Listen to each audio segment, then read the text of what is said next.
सो भाई finally Apache RTR 310 का एक मैं लॉन्ग राइड रिव्यू लेकर आया हूँ, क्योंकि अभी अपनी अपाचे RTR कश्मीर होकर आई है। हाँ जी, इसी RTR 310 से मैं दिल्ली से कश्मीर गया था और अभी तो मैं वॉश करवाने आया हूँ, क्योंकि काफ़ी ज़्यादा डस्ट वस्ट लगी है, मतलब जो कि बहुत ज़्यादा ऑफ रोडिंग भी हुई है। और कुछ ऐसे रास्ते थे जहाँ पर अभी जम्मू कश्मीर का हाईवे बन रहा है ना, तो वहाँ पर कुछ टनल का काम हो रहा था, तो सब ज़्यादा कीचड़ लगी हुई है और मतलब इसकी चैन भी बहुत ज़्यादा टाइट हो चुकी है। तो अभी इसका काम मतलब पूरा वॉशिंग करवा लेता हूँ, चैन क्लीन करवा लेता हूँ, तो ये चीज़ है। लेकिन इसके बाद मैं आपको इसका पूरा आपको एक लॉन्ग राइड रिव्यू देने वाला हूँ कि कैसे रहा ये 1000 किलोमीटर की राइड, मतलब 1000 जाना 1000 आना, 2100 किलोमीटर मैंने चलाई है, वो भी दिखाऊंगा कितने किलोमीटर चलाई है, क्या ट्रिप थी और क्या एवरेज दिया, क्या है कि इसको आप अपाचे RTR 310 को एक लॉन्ग मतलब टूरर के तौर पे यूज़ कर सकते हो कि नहीं, वो सब इस वीडियो के अंदर आपको मैं बताने वाला हूँ। तो बने रहना, लास्ट तक वीडियो जरूर देखना और ऐसी ही अमेजिंग वीडियोस देखते रहने के लिए हमारे चैनल को सब्सक्राइब कर दें, बेल आइकन। तो कश्मीर से पूरा आ गया मैं, वहाँ पे कुछ नहीं हुआ दिक्कत, लेकिन अभी बस धुलवाने आया था तो यहाँ पंचर मिला है। इतनी रिलायबिलिटी है इस बाइक की कि वहाँ पे कहीं कुछ दिक्कत नहीं करी, ना हीट हुई ना कुछ और दिक्कत आई, मतलब अल्हम्दुलिल्लाह। तो भाई साहब मैंने कहा चैन भी क्लीन करवा लो, क्योंकि चैन बहुत ज़्यादा खराब हो गई थी रास्ते में। ये चीज़ दिक्कत तो आई थी मेरे पास ज़्यादा कि चैन टाइट चलने लग गई थी और आवाज़ भी कर रही थी यार, पहाड़ों के ऊपर चढ़ना फिर उतरना, तो उसमें थोड़ी दिक्कत तो आती है। तो इस तरह से मतलब चैन तो क्लीन करवानी चाहिए 500 किलोमीटर के बाद, हमारी चल गई 2100 किलोमीटर पर भी। और मैं वैसे सर्विस करवा के लेके गया था इस बाइक की पूरी, और तो चैन क्लीन मैं वैसे सर्विस सेंटर में नहीं कराता, खुद ही कर लेता हूँ, जैसे कि अभी हो रही है अपनी, मैंने खुद ही मोटुल के ले रखे हैं। बाकी मैं इनका लिंक आपको डिस्क्रिप्शन में दे दूँगा, मोटुल के चैन क्लीनर वगैरह ये चेक कर सकते हो आप। तो ये C1 C2 है, 500 ml वाला है, ये मंगा रखा है मैंने, तो मैं तो खुद ही कर लेता हूँ भाई। वो कंपनी वाले साले 500 रुपये लेते हैं इस चीज़ के करने के, यहाँ पे तो अपने खुद ही कर लो बढ़िया। तो ये चीज़ें देखो अभी क्लीन हो रही है, ब्रश लगा के बढ़िया, ब्रश का भी जुगाड़ बना रखा है मैंने। ये देखो 2 ब्रश होते हैं ना टूथपेस्ट वाले, टूथब्रश वाले, उनको दोनों को मैंने टेप से चिपका रखा है और किस तरह से बना रखा है इनका। तो भाई अब बताता हूँ मैं तुम्हें इसकी पूरी कहानी कैसी रही हमारी वो जम्मू कश्मीर वाली ट्रिप जो दिल्ली से ली थी हमने।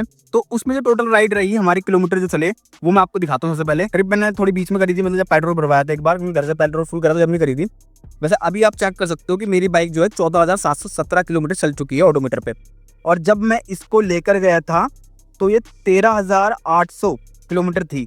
तो मतलब कि वैसे आप जोड़ो तो ये मेरे हिसाब से 2100 किलोमीटर चल चुकी है, 2100 किलोमीटर प्लस ही, मतलब तो 2000 प्लस की एक राइड समझ सकते हो इसको।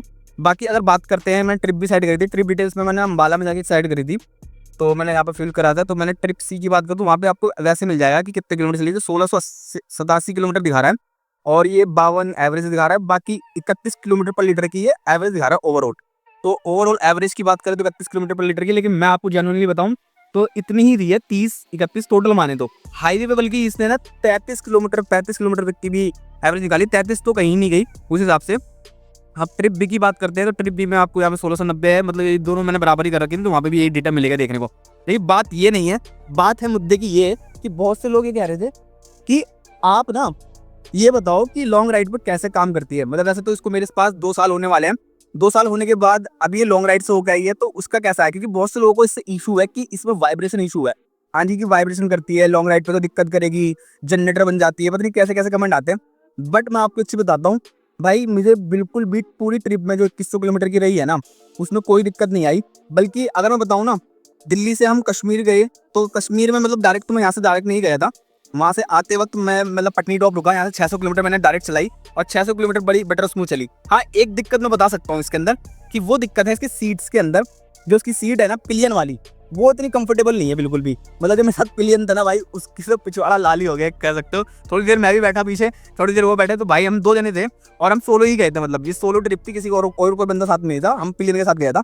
तो भाई पीछे वाली सीट के लिए तो आपको कुछ ना कुछ जुगाड़ करना पड़ेगा, उसमें कुछ कुशनिंग करवा लो या कुछ करवा लो।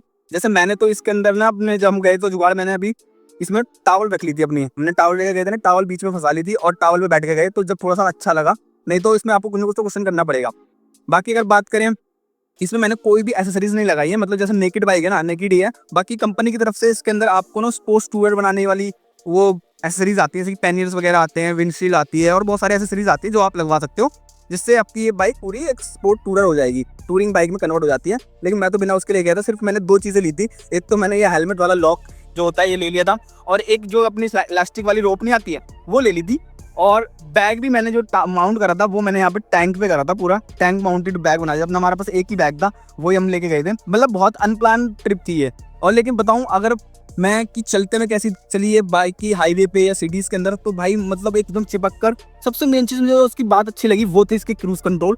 हाँ जी, जो हाईवे पे इस क्रूज कंट्रोल का फायदा है ना भाई, बहुत से लोग कहते होंगे कि गिमिक है गिमिक है, लेकिन मेरी नजर में ना बिल्कुल भी गिमिक नहीं है चीज। गिमिक क्यों नहीं है? क्योंकि भाई ये काफी हेल्पफुल है, काफी हेल्पफुल दिया उसने मेरे को। मतलब यार इतने लंबे लंबे हाईवे थे, मतलब यहाँ से निकल जाओ ना आप अगर सोनीपत वाले हाईवे से, फिर अम्बाला जाओ, फिर उसके बाद चंडीगढ़ वाला, तो उसके बाद ना आपको एक बोरियत सी महसूस होगी। अब आपके फालतू में मतलब सीधे चलना है, क्रूज करना है आपको, और आपको फालतू में रेस देनी है, तो थ्रोटल देने की जरूरत ही नहीं है। आपको स्पीड सेट कर दो, मैंने तो 80 पे सेट कर रखी थी आराम से, और 80 पे सेट करने के बाद मैं आराम से क्रूज कर रहा था, जो कि काफी बढ़िया लग रहा था, और इससे एवरेज भी काफी अच्छा निकल कर आया। अब बात करते हैं कि इसकी एवरेज से मेरे पूरे ट्रिप पर क्या खर्चा आया। वैसे 2100 किलोमीटर चली है, क्योंकि 900 किलोमीटर तो शायद कश्मीर है, फिर 900 वहाँ से आना, 1800 तो यही हो गया। फिर वहाँ पे 200-300 किलोमीटर 400 किलोमीटर हम घूमे भी, क्योंकि मैं इससे पहलगाम गया, इससे फिर मैं श्रीनगर गया, फिर गुलमर्ग गया, तो काफ़ी जगह हम घूमे। मैं सारी क्लिप्स आपको लगा दूंगा। तो उस ट्रिप के अंदर जो 2100 किलोमीटर चले, तो हमने इसका 7 बार टैंक फुल कराया। एक बार यहाँ से ही, फिर एक बार अम्बाला में, और उसके बाद फिर कश्मीर में, और ऐसे ही फिर हमने आते वक्त भी 4 बार इसका करवाया था।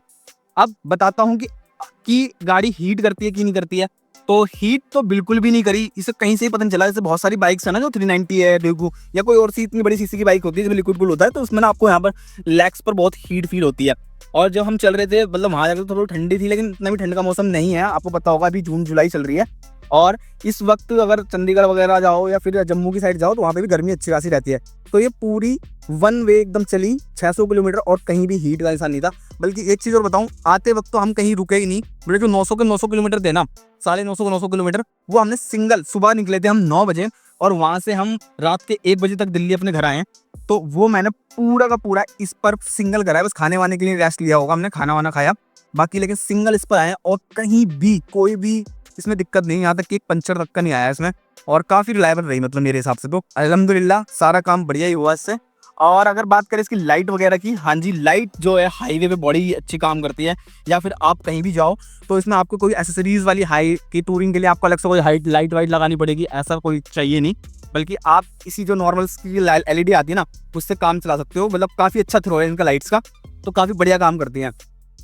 और दूसरी चीज़ तो मतलब इसे कहीं लेके जाओ तो आपको लोग पूछते हैं कौन सी बाइक है। हाँ जी, रोड प्रेजेंस तो है ही बढ़िया इसकी। लोग पूछ रहे थे कि ये कौन सी बाइक है, कौन सी बाइक है। और वैसे भी मुझे लगता है कि इंडिया में पहली बाइक थी जो कश्मीर गई थी, RTR 310। मतलब बहुत से लोग लेके जाते होंगे दूसरी बाइक, कश्मीर जाना कोई बड़ी चीज़ नहीं है, लेकिन RTR 310 मुझे लगता है कि पहली थी जो कश्मीर को टच करके आई है।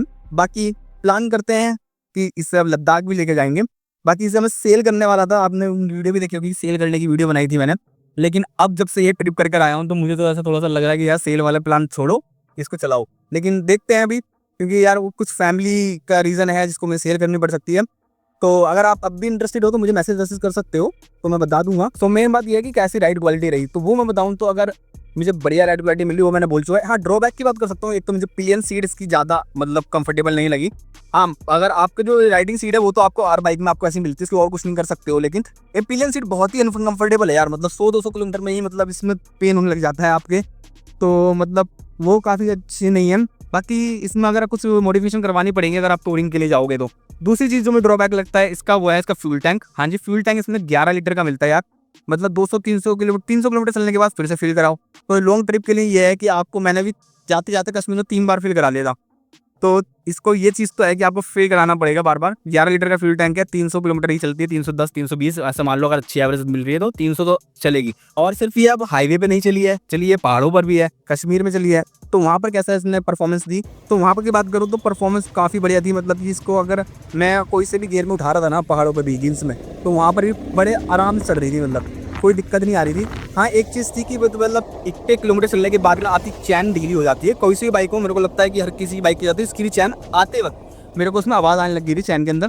तो वो तो हर बाइक के अंदर होता है। बाकी मैंने उसको क्लीन करवा लिया है, क्योंकि यार इतनी ज़्यादा गंदगी, ऑफ रोड भी करा आपने, और बहुत सारी जगह मैंने ना टनल वगैरह बन रही थी वहाँ पर अभी जम्मू कश्मीर वाले हाईवे पे, तो वहाँ पर ना गंदगी थी काफ़ी ज़्यादा, धूल डस्ट थी, तो उसकी वजह से भी चैन आवाज़ करने लग जाती है। लेकिन जाते वक्त कुछ नहीं, कोई ट्रिप कर ली कुछ नहीं, आते वक्त थोड़ा सा मुझे फील हुआ कि आवाज़ कर रही है, क्योंकि यार 2100 किलोमीटर चलने के बाद तो हर कोई बाइक सर्विस मांगती है, 6000 किलोमीटर के बाद मांगती है RTR 310।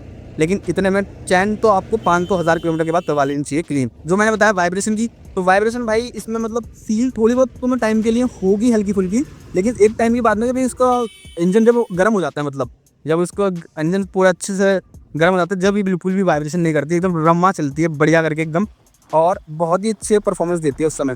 क्योंकि यार 100 पे 110 चल रहे थे हम यार, मतलब कहीं हाईवे था, आते वक्त तो हम बहुत ही तेज़ी आए हैं क्योंकि हमें पूरा एकदम 1000 किलोमीटर कवर करने थे। तो उस वक्त भी इसने कोई दिक्कत नहीं करी, हर एक करेंट पे बढ़िया चलती रही। बाकी आज की वीडियो में इतना ही है। मुझे लगता है कि आपको पूरा इसके बारे में पता चल गया होगा कि आरटीआर 310 क्या है, परफॉर्मेंस में कैसी है लॉन्ग राइड के लिए भी। बाकी अगर आपको मेरी कश्मीर वाली ट्रिप के व्लॉग्स देखने हैं तो उसके लिए आप अथर का सफ़र चैनल है मेरा, जो मेरा पर्सनल व्लॉग चैनल है। इस पर मैं ऐसे ही अपाचे आरटीआर के बारे में डालता रहता हूँ और अपने पर्सनल लाइफ के बारे में डालता रहता हूँ। तो वो वहाँ पर जाकर आप चेक कर सकते हो, मैंने A to Z पूरी ट्रिप वहाँ पर डाल रखी है। सो आप वहाँ पर चेकआउट कर सकते हैं, सब्सक्राइब कर सकते हैं। मिलते हैं आपको नेक्स्ट वीडियो में, तब तक के लिए बाय।